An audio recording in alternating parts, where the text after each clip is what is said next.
जब हम रात में आसमान की ओर देखते हैं ना, तो वो चमकते हुए तारे हमें एक अजीब सी कहानी सुनाते हैं। हाँ बिल्कुल, हम बचपन से यही सुनते आ रहे हैं। एकदम सही।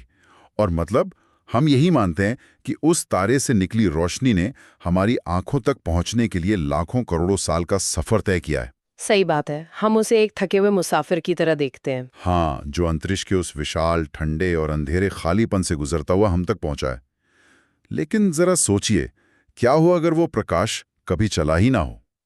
ये थोड़ा अजीब लग सकता है शुरुआत में। मतलब क्या हो अगर वो तारा और हमारी आंख के बीच कोई भौतिक वस्तु यात्रा ही ना कर रही हो, बल्कि वे दोनों अभी अभी इसी पल एक दूसरे से जुड़े हों?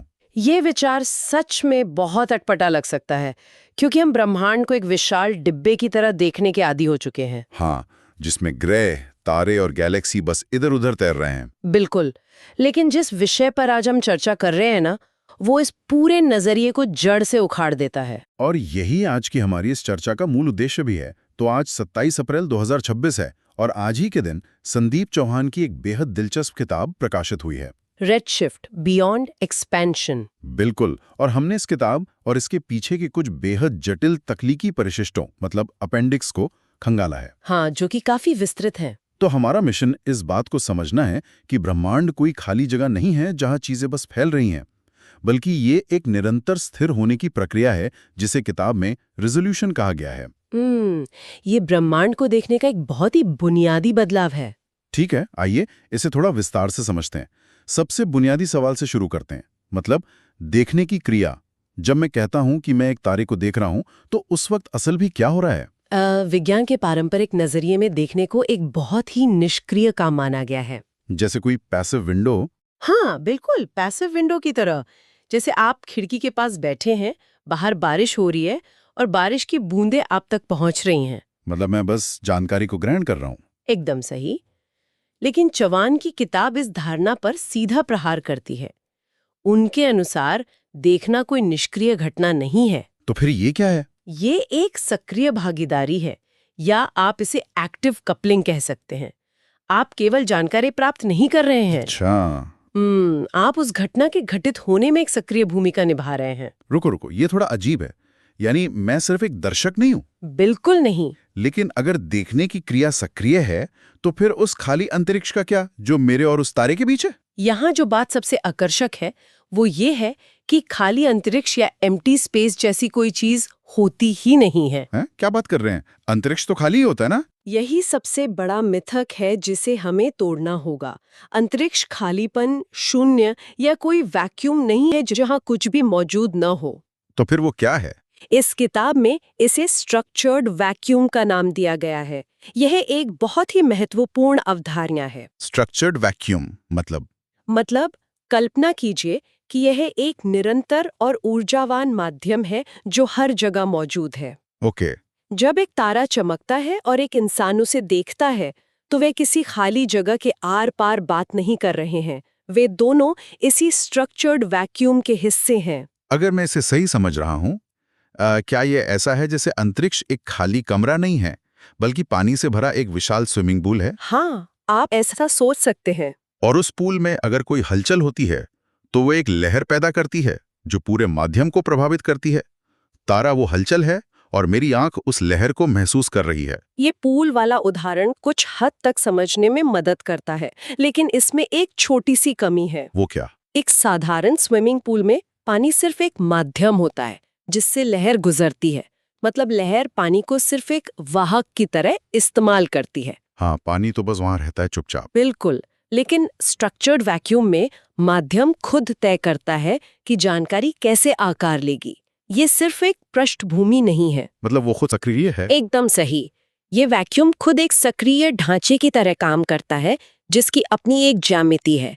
जानकारी इस वैक्यूम की संरचना के साथ गहराई से अंतःक्रिया करती है। ठीक है, मैं इसे समझने की कोशिश करता हूँ। अंतरिक्ष खाली नहीं है, ये एक स्ट्रक्चर्ड वैक्यूम है। लेकिन अगर सब कुछ इस वैक्यूम के अंदर सिर्फ ऊर्जा और हलचल है, तो फिर इस माध्यम में कोई भी घटना वास्तविक कैसे बनती है? ये बहुत अच्छा सवाल है। मेरा मतलब है, मुझे अपने आसपास की चीजें ठोस महसूस होती हैं। ब्रह्मांड में ठोस ग्रह हैं। अगर सब कुछ सिर्फ एक माध्यम की हलचल है, तो वास्तविकता का जन्म कैसे होता है? यहीं पर इस किताब का सबसे तकनीकी लेकिन सबसे दिलचस्प हिस्सा आता है। यूनिवर्सल एनर्जी डायनामिक्स यानी यूईडी का सिद्धांत। UED। अच्छा, हाँ। यह सिद्धांत समझाता है कि वास्तविकता किसी फैक्ट्री में बनी हुई तैयार वस्तु नहीं है। चवान कहते हैं कि हर चीज की शुरुआत एक असंतुलन से होती है। असंतुलन मतलब कैसा असंतुलन? इस असंतुलन को वे डेल्टा कहते हैं। डेल्टा। ये शब्द सुनते ही मुझे स्कूल की गणित की याद आ जाती है। क्या ये कोई नया कण है जिसे भौतिक विज्ञानियों ने खोजा है? नहीं, डेल्टा कोई भौतिक कण या पार्टिकल नहीं है। तो फिर क्या है? इसे आप इस स्ट्रक्चर्ड वैक्यूम की संरचना में एक असंतुलन या विचलन के रूप में समझ सकते हैं। एक ऐसा बिंदु जहां माध्यम संतुलन में नहीं है। जैसे दबाव का अंतर? बिल्कुल, इसे आप दबाव के अंतर की तरह सोच सकते हैं। जैसे जब दो जगहों के बीच हवा के दबाव में अंतर होता है तो आंधी आती है ना? हाँ, बिल्कुल आती है। बस वैसे ही जहां डेल्टा मौजूद है वहां कुछ घटित होने की क्षमता है। अस्तित्व की शुरुआत इसी असंतुलन से होती है। ओके, समझ गया। लेकिन यहाँ एक पेंच है। एक असंतुलन तब तक कोई वास्तविक घटना नहीं बनता जब तक कि वो स्थिर न हो जाए। और वो स्थिर कैसे होता है? मतलब क्या वो अपने आप शांत हो जाता है? नहीं, इसमें एक पूरी प्रक्रिया शामिल है और इसके लिए एक निश्चित समय लगता है, जिसे ALT टाइम या ATT कहा गया है। ATT, ठीक है। ये वो समय है जो किसी असंतुलन को लगातार होने वाली अंतःक्रियाओं के जरिए एक स्थिर और मापने योग्य रूप में बदलने में लगता है। मतलब उसे सेटल होने में जो वक्त लगता है। बिल्कुल। इस पूरी प्रक्रिया को रेजोल्यूशन प्रिंसिपल कहा गया है। यह 4 चरणों में काम करता है। कौन कौन से चरण? पहले अंतःक्रिया होती है, फिर संरेखण या अलाइनमेंट होता है, उसके बाद क्लोजर यानी समापन होता है और तब जाकर वो वास्तविकता बनती है। यहाँ बात सच में बहुत दिलचस्प हो जाती है। अंतःक्रिया से शुरू होकर क्लोजर तक जाना और फिर वास्तविकता का बनना। हाँ, ये पूरी एक चेन है। ये मुझे पुराने कैमरों के डार्करूम की याद दिलाता है। जैसे आपने कोई फोटो खींची और आप उसे डार्करूम में ले गए। वहाँ केमिकल प्रोसेस चल रहा है जिसे हम इंटरैक्शन और अलाइनमेंट कह सकते हैं, और फिर एक खास पल पर आकर तस्वीर एकदम साफ उभर आती है जिसे हम क्लोजर कह सकते हैं। क्या वास्तविकता इसी तरह काम करती है? अगर हम इसे बड़ी तस्वीर से जोड़कर देखें तो डार्क रूम वाला ये उदाहरण सुनने में बहुत अच्छा लगता है, लेकिन ये पूरी तरह से सटीक नहीं है। अच्छा, ऐसा क्यों? क्योंकि डार्क रूम में तस्वीर पहले से ही उस फिल्म या नेगेटिव पर मौजूद होती है। हाँ, वो तो बस डेवलप हो रही होती है। बिल्कुल, वो बस हमारी आंखों के सामने उभरने का इंतजार कर रही होती है।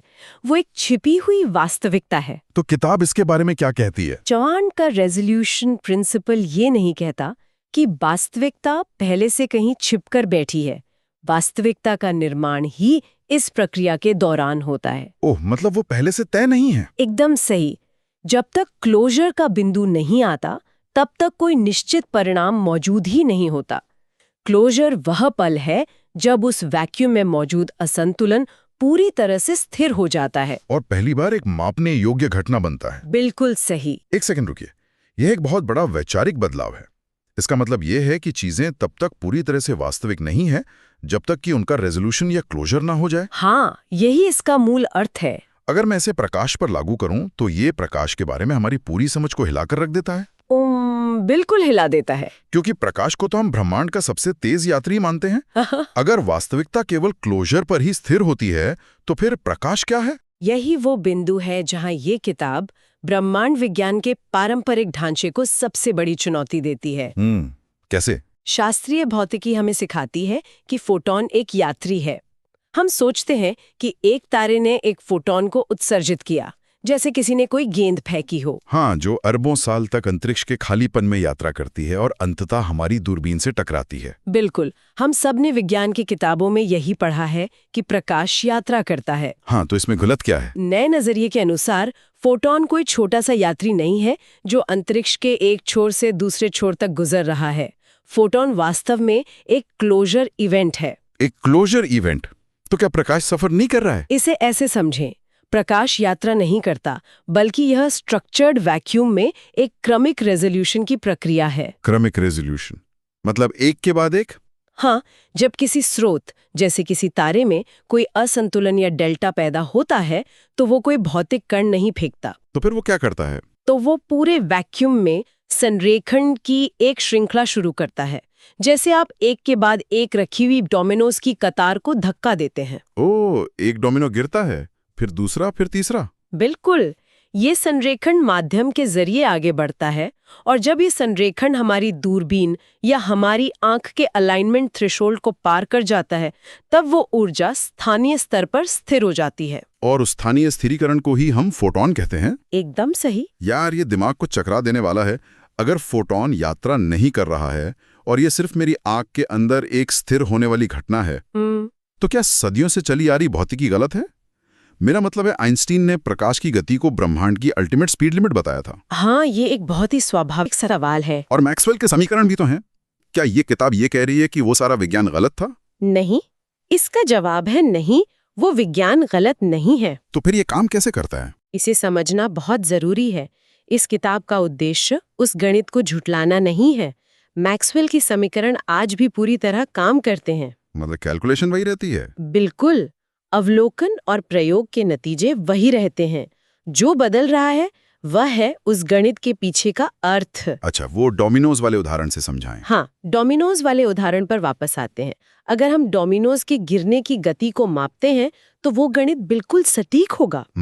पारंपरिक विज्ञान ये मान रहा था कि हमने एक अकेली गेंद फेंकी है जो उस गति से हमारी तरफ आ रही है। और चौहान क्या कह रहे हैं? चौहान कह रहे हैं कि गेंद नहीं आ रही है, बल्कि डोमिनोज गिर रहे हैं और आखिरी डोमिनो हमारे हाथ पर गिरा है, जिसे हमने फोटॉन मान लिया है। ओ, तो ऊर्जा का संचरण हो रहा है, लेकिन एक वस्तु के रूप में नहीं। एकदम सही, बल्कि माध्यम की संरचना में एक के बाद एक होने वाले रेजोल्यूशन के रूप में। ये बहुत ही शानदार नजरिया है। हम आज तक उस आखिरी गिरते हुए डोमिनो को एक थका हुआ मुसाफिर मान रहे थे। हाँ, जबकि वो तो सिर्फ एक संबंध का आखिरी हिस्सा था। बिल्कुल, हमारे और उस तारे के बीच पूरे हुए एक लंबे संबंध का हिस्सा। लेकिन यहाँ एक और बहुत बड़ी समस्या खड़ी होती है। वो क्या? अगर प्रकाश सिर्फ एक क्लोजर इवेंट है और ये कोई यात्रा करने वाली वस्तु नहीं है जो अंतरिक्ष में खींच सकती है, तो फिर ब्रह्मांड के विस्तार का क्या? ये एक बहुत ही महत्वपूर्ण सवाल खड़ा करता है। हाँ, क्योंकि हम हमेशा से सुनते आए हैं कि ब्रह्मांड फैल रहा है और इसका सबसे बड़ा सबूत रेड शिफ्ट है। बिल्कुल, मानक मॉडल तो यही कहता है। तो अगर प्रकाश अंतरिक्ष के साथ खिंच नहीं रहा है, तो रेड शिफ्ट का असल मतलब क्या है? देखिए, ब्रह्मांड विज्ञान का मानक मॉडल वास्तव में यही कहता है कि अंतरिक्ष एक रबर बैंड की तरह खिंच रहा है। और क्योंकि प्रकाश उस खिंचते हुए अंतरिक्ष से होकर गुजरता है, इसलिए उसकी तरंग दैर्ध्य या वेवलेंथ भी खिंच जाती है, जिससे प्रकाश लाल रंग की तरफ खिसक जाता है, जिसे हम रेड शिफ्ट कहते हैं। हाँ, लेकिन अगर प्रकाश यात्रा ही नहीं कर रहा है तो वो खिंच कैसे सकता है? वही तो मेरा सवाल है। चौहान इसका जवाब रेजोल्यूशन ग्रेडियंट के विचार से देते हैं। रेजोल्यूशन ग्रेडियंट, ये सुनने में बहुत अकादमिक लगता है। इसे थोड़ा आसान भाषा में समझते हैं। इसका क्या मतलब है? इसे ऐसे सोचिए, मान लीजिए आपके पास दो घड़ियां हैं। ठीक है। एक घड़ी को आपने समुद्र तल पर रखा है, जहां हवा का दबाव बहुत ज्यादा है। हाँ। और दूसरी घड़ी को आपने माउंट एवरेस्ट की चोटी पर रखा है, जहां हवा का दबाव बहुत कम है। ओके, समझ गया। अगर वे दोनों घड़ियां उस दबाव के आधार पर टिक टिक करती हैं, तो उनकी गति में अंतर होगा। हाँ, बिल्कुल होगा। उन दोनों के बीच एक ग्रेडियंट या ढलान है। अच्छा। अब इसे ब्रह्मांड पर लागू करें। अच्छा। जब हम कहते हैं कि प्रकाश वैक्यूम के माध्यम से आगे बढ़ता है, तो हमें ये याद रखना चाहिए कि यह माध्यम स्थिर नहीं है। यानी जब करोड़ों साल पहले उस तारे में असंतुलन पैदा हुआ था, तब ब्रह्मांड की अवस्था कुछ और थी। एकदम सही। और आज जब वो संरेखण हमारी दूरबीन में एक क्लोजर इवेंट के रूप में रिकॉर्ड होता है, तब ब्रह्मांड की अवस्था कुछ और है। तो आखिर इस सब का क्या मतलब है? इसका हमारी रेड शिफ्ट की समझ पर क्या असर पड़ता है? इसका सीधा मतलब ये है कि रेडशिफ्ट केवल ये नहीं नापता कि कोई गैलेक्सी हमसे कितनी दूर है या अंतरिक्ष कितना खिंच गया है। तो फिर वो क्या मापता है? ये दो ब्रह्मांडीय अवस्थाओं के बीच के संबंधात्मक अंतर को नापता है, तारे के समय का संतुलन और आज देखे जाने के समय का संतुलन। इन दोनों अवस्थाओं के बीच जो फर्क है, वही रेडशिफ्ट के रूप में सामने आता है। ये सच में एक बहुत गहरा विचार है। मतलब रेड शिफ्ट कोई कार का स्पीडोमीटर नहीं है जो हमें ये बता रहा है कि चीजें हमसे कितनी तेजी से दूर भाग रही हैं। बिल्कुल नहीं, बल्कि ये एक तरह का ऐतिहासिक रिकॉर्ड है। ये हमें ब्रह्मांड के डायनेमिक इक्विलिब्रियम की कहानी सुना रहा है। एकदम सही। ये बता रहा है कि समय के साथ ब्रह्मांड का पूरा ढांचा कैसे विकसित हुआ है और उस समय के ब्रह्मांड और आज के ब्रह्मांड में क्या फर्क है? आप इसे बिल्कुल सही दिशा में ले जा रहे हैं और ये हमें इस किताब के सबसे दार्शनिक लेकिन पूरी तरह से वैज्ञानिक हिस्से की ओर ले जाता है। वो कौन सा हिस्सा है? यदि ब्रह्मांड घटनाओं के स्थिर होने की एक निरंतर प्रक्रिया है, यदि वास्तविकता केवल रेजोल्यूशन के माध्यम से बनती है, तो हम पर्यवेक्षकों की भूमिका क्या है? हाँ यार, ये सवाल मेरे दिमाग में भी आ रहा था। वो वैज्ञानिक जो दूरबीन के पीछे बैठा है या कोई भी जो रात में छत पर खड़े होकर तारे देख रहा है, इस पूरी प्रक्रिया में हम कहाँ फिट बैठते हैं? चवान इसे बनने की ज्यामिति या ज्योमेट्री ऑफ बिकमिंग कहते हैं। ज्योमेट्री ऑफ बिकमिंग मतलब? शास्त्रीय विज्ञान में हमें अक्सर ये महसूस कराया जाता है कि हम ब्रह्मांड के बाहर बैठकर एक नाटक देख रहे हैं। हाँ, मानो ब्रह्मांड एक बहुत बड़ा स्थिर रंगमंच है और इंसान केवल दर्शक की कुर्सी पर बैठा है। लेकिन असलियत में ऐसा नहीं है। हम भी उसी स्ट्रक्चर्ड वैक्यूम का ही एक हिस्सा हैं। तो पर्यवेक्षक ब्रह्मांड से अलग नहीं है? बिल्कुल नहीं। हम ब्रह्मांड को किसी शीशे के पार से नहीं देख रहे हैं। हम खुद उसी प्रक्रिया का हिस्सा है। यानी जब हम ब्रह्मांड को देखते हैं तो हम वास्तव में ब्रह्मांड के ही एक हिस्से हैं जो उसके दूसरे हिस्से के साथ अंतःक्रिया कर रहा है। ठीक कहा आपने। जब हमारी दूरबीन में या हमारी आंख में क्लोजर होता है तो वो सिर्फ हमारे उपकरण के अंदर नहीं हो रहा है। तो वो कहाँ हो रहा है? वो ब्रह्मांड में ही एक नई घटना को जन्म दे रहा है। एक पर्यवेक्षक खुद एक स्थिर हुआ डेल्टा है। ओह अच्छा। इसलिए जब कोई मशीन या इंसान ब्रह्मांड को मापता है तो ये वास्तव में ब्रह्मांड का खुद को समझने और महसूस करने का ही एक तरीका है। मतलब मेजरमेंट और परसेप्शन कोई बाहरी घटनाएं नहीं है? बिल्कुल नहीं। वे इसी ब्रह्मांडीय प्रक्रिया का अनिवार्य और अभिन्न हिस्सा हैं। यार, ये विचार बहुत मायने रखता है। मतलब अक्सर आधुनिक विज्ञान हमें ये महसूस कराता है कि हम इस अनंत और ठंडे अंतरिक्ष में बहुत ही छोटे और अलग थलग पड़े इंसान हैं। हाँ, ये एक बहुत आम भावना है। लेकिन ये नया नजरिया हमें वापस उसी ब्रह्मांड के केंद्र से जोड़ देता है। हम अलग थलग नहीं हैं। हम ब्रह्मांड की उस प्रक्रिया का अहम हिस्सा है जिसके माध्यम से वास्तविकता अपना आकार लेती है। बिल्कुल। हमारा देखना, हमारा समझना, हमारे उपकरण, ये सब ब्रह्मांड के निरंतर बनने की प्रक्रिया का ही एक हिस्सा है। हम ब्रह्मांड हैं जो खुद को निहार रहा है। यही रेडशिफ्ट बियॉन्ड एक्सपेंशन का सबसे शक्तिशाली संदेश है। ब्रह्मांड कोई ऐसा स्थिर संग्रहालय नहीं है जिसमें चीजें बस एक बार रख दी गई हैं। हाँ, और अब वे सिर्फ एक दूसरे से दूर जा रही हैं। ये एक निरंतर होने वाली जीवंत प्रक्रिया है। डेल्टा के असंतुलन से शुरू होकर संरेखण के माध्यम से आगे बढ़ना, क्लोजर तक पहुंचना और अंततः वास्तविकता के रूप में स्थिर होना। बिल्कुल। ये सब एक सतत चक्र है जो हर पल हर जगह चल रहा है। तो अगर हम आज की इस पूरी चर्चा का सार निकालें तो वो कुछ इस तरह होगा। हाँ, बताइए। पहली बात, ब्रह्मांड खाली जगह में मौजूद वस्तुओं का एक ऐसा डिब्बा नहीं है जो बस बड़ा हो रहा है। दूसरी बात, अंतरिक्ष खाली नहीं है, ये एक स्ट्रक्चर्ड वैक्यूम है। बिल्कुल। तीसरी बात, देखना कोई पैसिव काम नहीं है, ये एक सक्रिय अंतःक्रिया है। सही। चौथी बात, प्रकाश कोई मुसाफिर नहीं है जो सदियों तक अकेला सफर करता है, बल्कि ये एक क्लोजर इवेंट है। एकदम सही। और आखिर में, रेडशिफ्ट सिर्फ दूरी या खिंचाव नहीं है, बल्कि ब्रह्मांड के समय के साथ विकसित होने का एक संबंधात्मक अंतर है। और इसके साथ ही हम इस पूरी प्रक्रिया के बाहरी दर्शक नहीं हैं। हम खुद इसके बनने की ज्यामिति का हिस्सा हैं। यार, इस सब पर गहराई से विचार करने के बाद ना मेरे दिमाग में एक अजीब सा ख्याल आ रहा है। अच्छा, वो क्या है? उतने हिस्सों का क्या होता है जिन्हें आज तक कभी किसी ने नहीं देखा?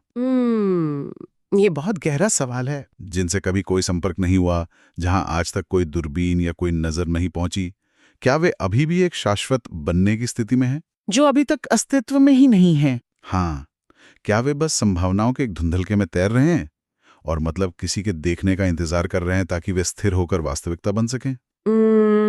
ये सच में एक ऐसा विचार है जिसे लेकर आज रात तारों को देखना यकीनन एक बिल्कुल अलग और अद्भुत अनुभव होगा। बिल्कुल।